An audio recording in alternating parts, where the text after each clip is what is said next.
você que me acompanha aí por este Brasil, estudando um pouquinho sobre direito previdenciário. Vamos falar agora um pouco sobre prescrição e decadência, tá? O que você precisa conhecer sobre prescrição e decadência? Prazos, início desses prazos e o fato gerador. O que acontece?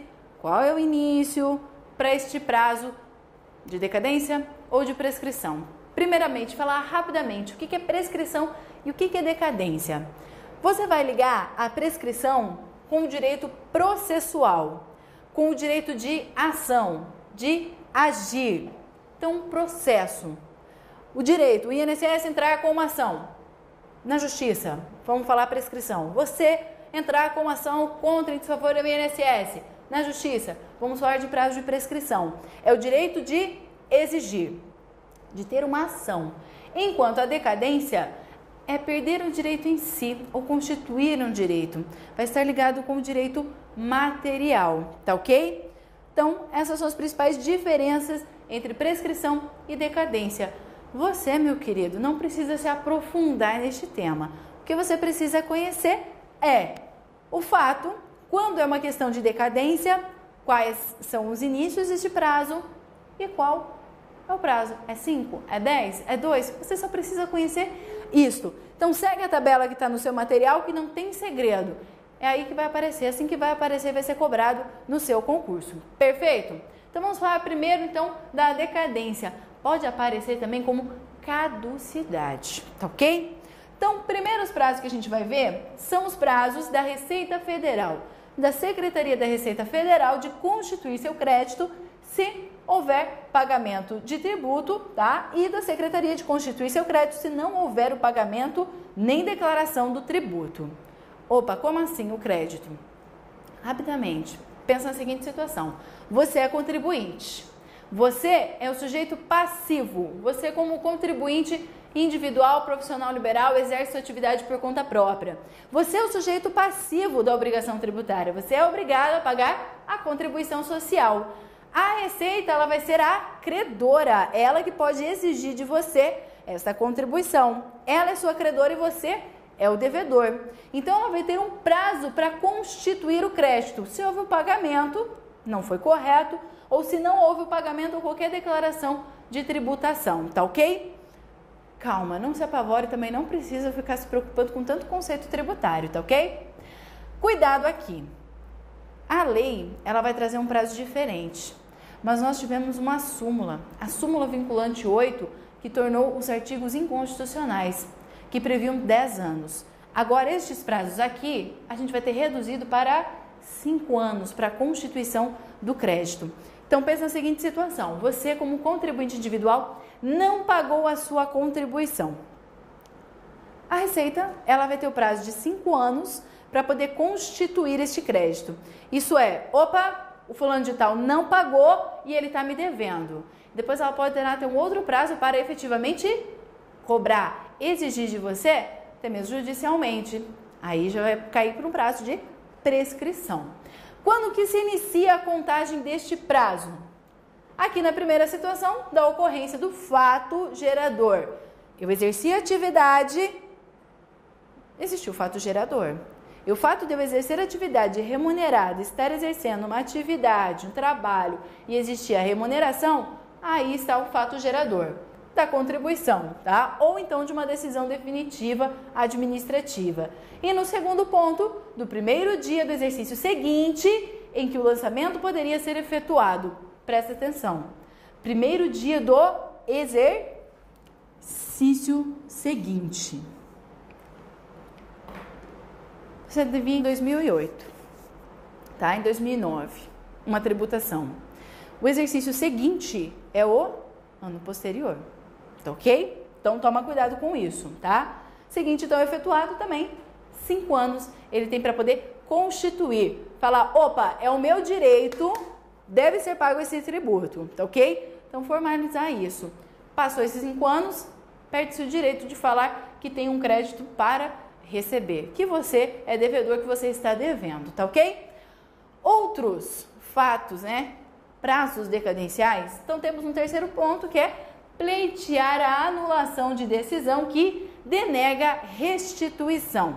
Nós temos a questão da restituição, compensação, tá? A restituição, o que seria? Paguei a mais, contribuição. Pagando a mais, eu posso pedir a restituição do que eu paguei. Opa, vamos supor que você tenha pago acima do teto previdenciário a sua contribuição. Em vez de pagar sobre o teto, você pagou por um valor superior a este valor. Este valor que você pagou a mais não vai ser usado para nada. Então, você pode pedir a restituição desse valor, pode pedir também a compensação. Então esse valor que eu paguei a mais seja compensado nas minhas contribuições seguintes, sem problema nenhum. Então, a decisão que denegar a restituição, início da contagem do prazo da decisão administrativa que teve essa decisão, denegou, o prazo é 2 anos. Com relação à compensação, este prazo vira 5 anos, perfeito? Revisão da concessão. Opa, agora aqui a gente já está falando de prazos do INSS. O INSS, a qualquer momento, ele pode fazer a revisão de benefícios por ele concedido. Isso é, ele poderá, a qualquer tempo, verificar que ele fez o cálculo errado da sua aposentadoria por idade. Não era devida a aposentadoria. Ele pode revisar este benefício sem problema nenhum, a qualquer tempo, e anular também atos administrativos por ele tomado. A revisão da concessão de qualquer benefício começa-se a contagem do primeiro dia do mês seguinte ao do recebimento da primeira prestação ou, quando for o caso, o dia que ele tiver conhecimento da decisão indeferitória que indeferiu este benefício, tá ok? Anular atos administrativos a partir do momento desta decisão, do ato administrativo que foi tomado. Prazos aqui decadenciais de 10 anos, tá ok? Então, os prazos do INSS de decadência são sempre 10 anos. Questão de anular os atos administrativos. Eu peço que você tome cuidado numa seguinte situação. Então, o INSS, tá? Ele vai contar o prazo da data em que forem praticados, salvo má-fé. Claro, também 10 anos, como a gente já tinha falado. Como assim, salvo má-fé? Vamos supor que o sujeito tenha dado um desperto e fingiu que morreu, falsificou atestado de óbito. Aí a família foi lá, a sua esposa, a viúva, ela pediu o benefício de pensão por morte. Foi concedida a pensão por morte. Aparentemente a documentação ok, certidão de óbito, ele era beneficiário. Então vamos supor, o malandro ficou ali uns meses pagando no teto, fingiu a sua morte e daí a sua viúva ficou recebendo. Aí foram curtir a vida, já tinha uma outra poupancinha, foram viajar, curtir essa aposentadoria. Passou mais de 10 anos, o INSS descobriu a fraude.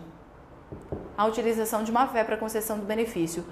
Ele pode anular? Com certeza absoluta. Então, é a partir do momento aí que ele tomou conhecimento dessa fraude, mesmo que tenha passado os 10 anos, já tenha decaído, caducado esse direito, não tem problema nenhum. Ele vai poder anular este ato. Ele pode sim parar, anula a concessão da pensão.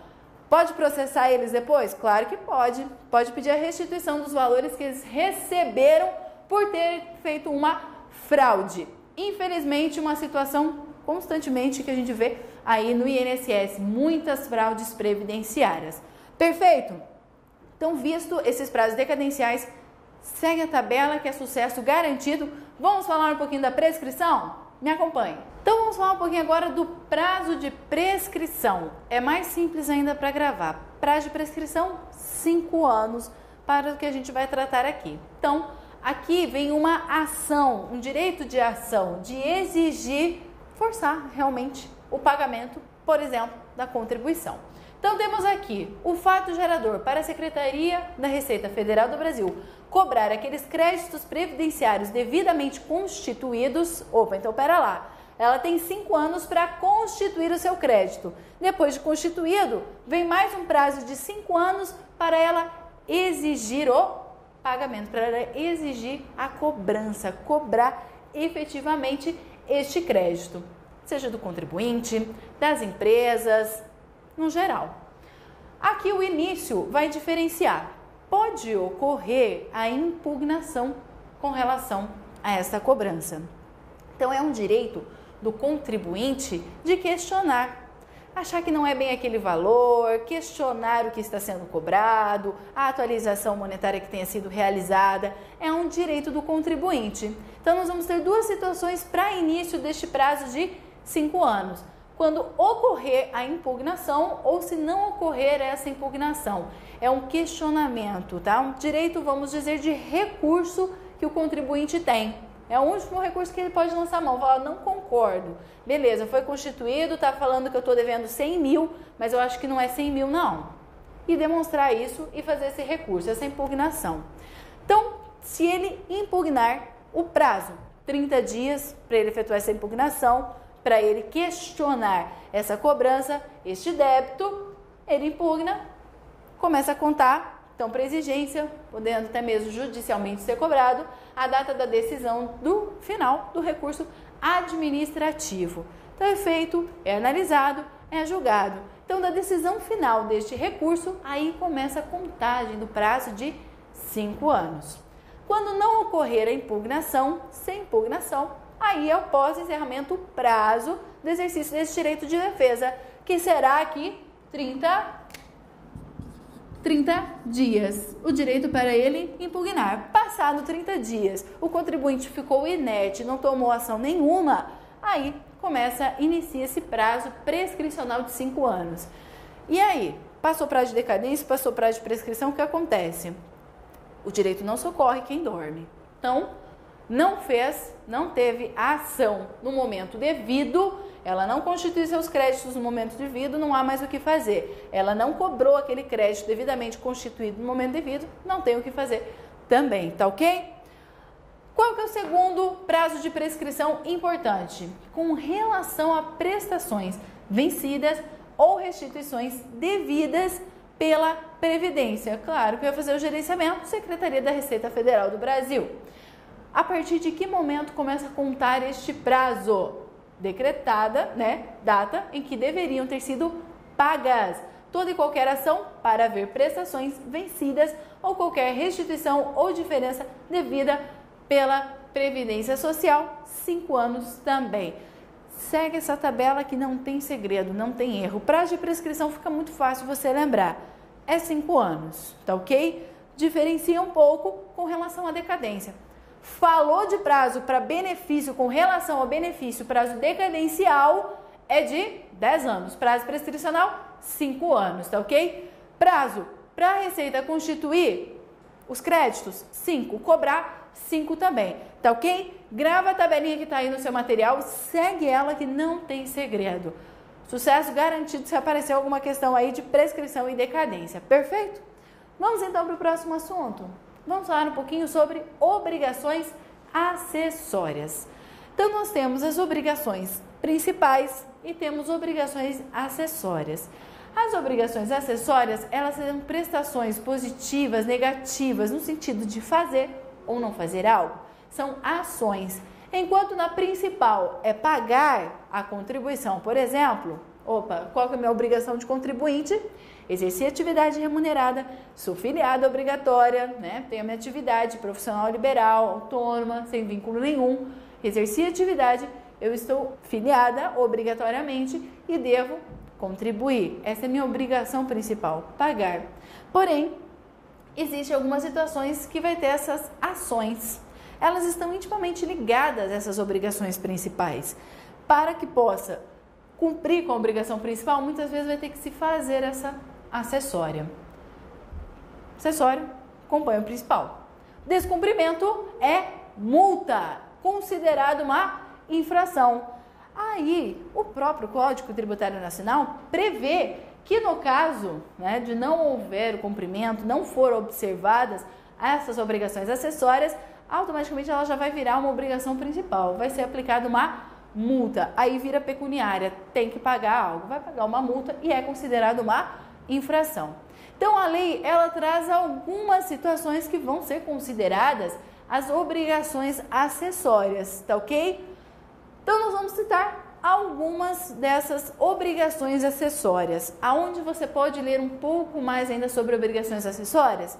Lá no decreto 3048 de 99, o regulamento, né, do plano de custeio e do plano de benefícios. Lá você pode encontrar outras obrigações acessórias que são dispostas. Então, o primeiro ponto é a obrigação por parte das empresas e entidades a ela equiparadas preparar as folhas de pagamento, colocando os fatos geradores que foi pago, preparar todas as folhas de pagamento. Vai incidir depois também a contribuição. Também é obrigação dela lançar mensalmente em títulos próprios a sua contabilidade.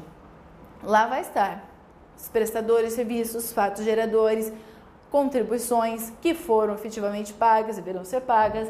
Então, mensalmente, a empresa é obrigada a elaborar a sua contabilidade. Também é obrigada a prestar todas as informações requisitadas pela Secretaria da Receita Federal do Brasil. Pensa na seguinte situação: chega um auditor da Receita Federal, bate na porta da empresa e fala: quero dar uma olhada em todos os livros, quero checar a contabilidade de vocês. Pode impedir? Hipótese nenhuma.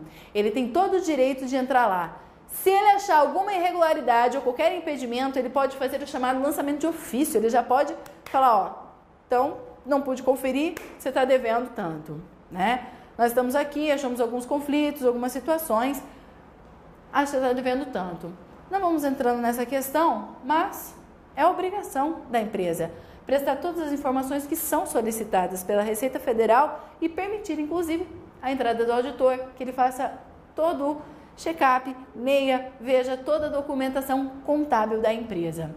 Também é obrigação da empresa declarar à Secretaria da Receita Federal, bem como ao Conselho Curador do FGTS, todas as informações referentes às contribuições previdenciárias que são de interesse do INSS e do Conselho. Hoje, os sistemas, tanto este Conselho, bem como INSS e Receita Federal, eles estão interligados, tá?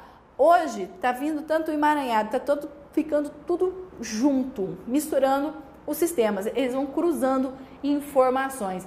Então, meu querido, sonegar daqui a um tempo vai ser impossível, tá ok? Os sistemas cruzam as informações que são prestadas em um, em outro, vão cruzando as informações de todos os contribuintes de empresas. Mas continua sendo uma obrigação, ela vai prestar todas as informações que não são necessárias. Tem outras situações que fala também que é a obrigação da empresa a fixar, por exemplo, né, nos seus quadros de documentos, né, quadros de avisos da empresa, a GFIP, né, daqueles funcionários de maior número, colocar, ficcionar essas informações. Então, nós temos inúmeras obrigações por parte das empresas e entidades aéreas equiparadas. Temos uma obrigação também que, além da empresa, todos os contribuintes também devem fazer: exibir todos os documentos e livros referentes a contribuições. Aí fala, questões de serventuários da justiça devem demonstrar, síndicos, representantes, liquidantes.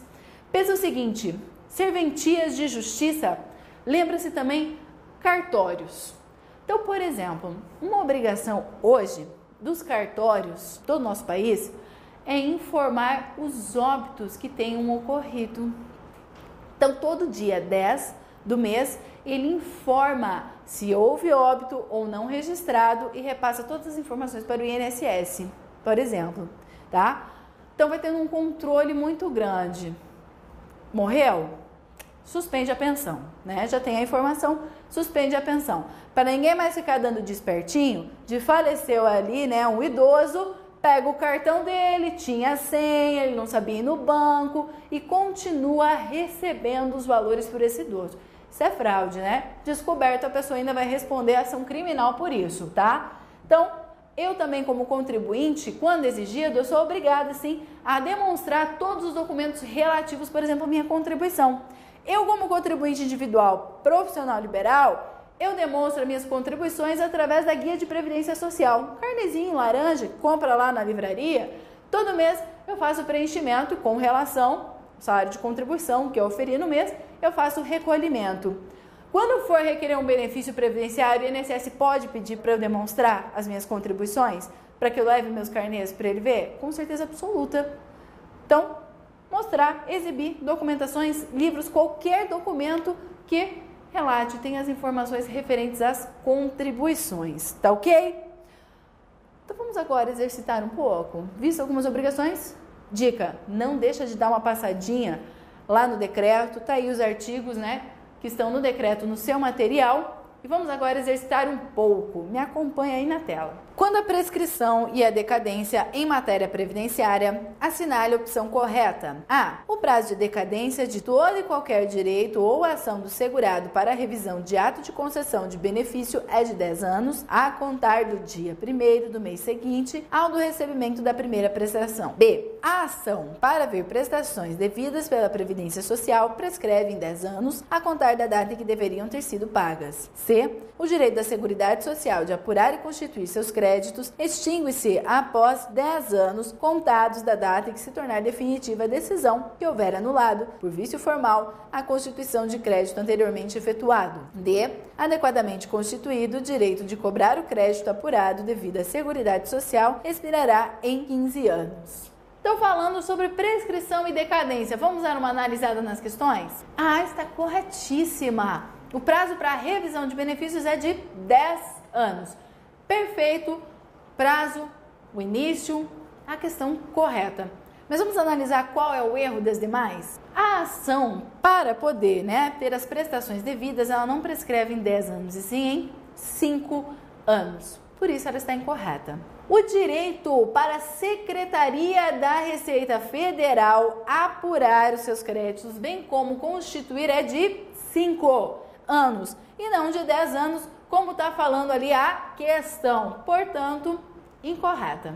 Constituído o crédito, não irá prescrever, não se expira em 15 anos, e sim em 5 anos. Por isso também está incorreta. Então vamos agora para a próxima? Me acompanhe na tela. Constituem obrigações acessórias das empresas de acordo com o regulamento da Previdência Social, exceto a. Preparar folha de lançamento da remuneração paga devida ou creditada a todos os segurados a seu serviço, devendo manter em cada estabelecimento uma via da respectiva folha e recibos de pagamento. B. Lançar mensalmente, em títulos próprios de sua contabilidade, de forma discriminada, os fatos geradores de todas as contribuições, um montante das quantias descontadas dos empregados, dos contribuintes individuais e das empresas prestadoras de serviços, as contribuições da empresa e totais e recolhidos. C. Fornecer ao contribuinte individual que lhe presta serviços comprovante do pagamento de remuneração com a identificação completa da empresa, o valor da remuneração paga, o desconto da contribuição efetuado, o número de inscrição do segurado no INSS e o compromisso de que a remuneração paga será informada na GFIP, bem como que a contribuição correspondente será recolhida. D. Prestar à Receita Federal do Brasil todas as informações cadastrais, financeiras, contábeis de interesse desta na forma por essa estabelecida, bem como os esclarecimentos necessários à fiscalização. E exibir à fiscalização da Receita Federal do Brasil, quando intimada para tal, todos os documentos e livros e as formalidades legais intrínsecas e extrínsecas relacionados às contribuições sociais, salvo na hipótese em que, justificadamente, tais documentos e livros estejam fora da sede da empresa.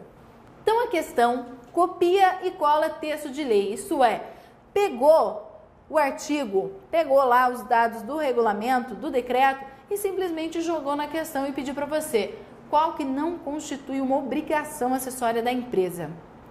Vamos analisar então qual não constitui? A letra E é o que não constitui. As demais situações, demais alternativas são sim consideradas obrigações da empresa e estão lá na lei. Porém a E, o que deixa ela incorreta é quando fala ali, salvo quando justificadamente esses documentos e livros estão fora da sede da empresa. Não pode desaparecer, não pode ir para a casa do sócio, não pode viajar com ela. Não, é para ficar na empresa essa contabilidade, todo documento, informações relativas às contribuições. Qualquer momento, se o auditor bater lá na empresa, tem que estar lá, está tudo em ordem para que possa fazer a conferência. Perfeito? Então é aí que deixa essa questão incorreta. Vamos para a próxima? Me acompanha aí na tela. considerando-se que determinado contribuinte tenha deixado de pagar uma contribuição previdenciária relativa ao mês de novembro de 2008 e que esta contribuição não tenha sido objeto de qualquer lançamento tributário, é correto afirmar que o direito da administração pública constituir o respectivo crédito decairá em a. janeiro de 2014, b. novembro de 2018, c. dezembro de 2018, d. janeiro de 2013 e e. dezembro de 2013. Então aqui ela coloca uma situação para te deixar um pouco confuso. O que fala ali? Ele deixou de pagar uma contribuição relativa ao mês de novembro de 2008. E aí, quando que vai poder fazer a constituição do respectivo crédito? Isso é, constituir o respectivo crédito decairá prazo de decadência. Então vamos analisar ali qual é a data? O prazo que nós vimos é de 5 anos o prazo de decadência, contado do exercício posterior. Está lá no artigo 173 do CTN, então vai buscar uma regra até lá do direito tributário. Então poderia te deixar um pouco confuso, mas seguindo a tabela dava para matar. Lembra que eu falei do exercício posterior? Portanto, vai ser janeiro de 2014. Não foi constituído quando deveria ser constituído, ali em 2008. Portanto, começa a contar o prazo no exercício de janeiro de 2009. 10, 11, 12, 13, 14. Então, se esgota o prazo em janeiro de 2014. Questãozinha pegadinha. E aí, para você nunca mais errar se aparecer uma dessas. Tá ok? Bons estudos para você e nos vemos numa próxima. Até mais.